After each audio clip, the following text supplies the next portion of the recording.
王二进山砍柴30年，从没见过这么怪的清晨。山林静得像被捂住了嘴，连鸟叫虫鸣都没有了踪影，只有风刮过树梢的声音，闷得像有人在叹气。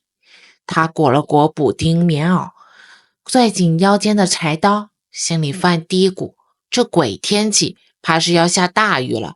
可家里的灶膛还等着柴烧呢，咬牙也得再砍2捆回去。往常走熟的山路，今天却莫名发慌。刚走到半山腰的老松树下，忽然听见咚咚的声响，像是有人用木锥敲着石头，又像从地底传出来的心跳声。王二停下脚步，侧着耳朵听，声响断断续续，顺着声音找过去，竟在一片灌木丛后发现了一口老井。这井他从来没见过，井口长满青苔，围着半圈断了的石栏，看着有些年头了。怪了，这地方我来过上百回，啥时候有口井了？他凑过去，探头往井里看，井水黑沉沉的，深不见底，那咚咚声正是从井里冒出来的。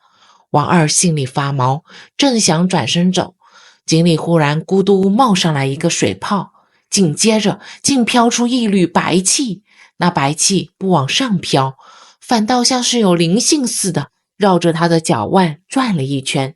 他吓得一哆嗦，抬腿就想跑，可脚像被钉在了地上，眼看白气要缠上他的腿，王二急得抓起身边的柴刀，朝着白气就挥了过去。呲的一声，白气散了，咚咚声也停了，山间瞬间恢复了热闹，鸟叫虫鸣此起彼伏，刚才的诡异象竟像从没发生过似的。王二瘫坐在地上，冷汗浸透了棉袄，缓了半天才爬起来，不敢再砍柴，扛着空柴担就往山下跑。回到村里，他把这事儿告诉了乡亲们，村里的老人听了一拍大腿：那是山眼，你小子命大，没被吸进去。说早几年就有猎人在山里失踪，就是误闯了山眼所在的地方。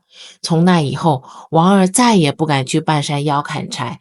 有人说后来去寻那口老井，只看到一片平地，连灌木丛都没有看到。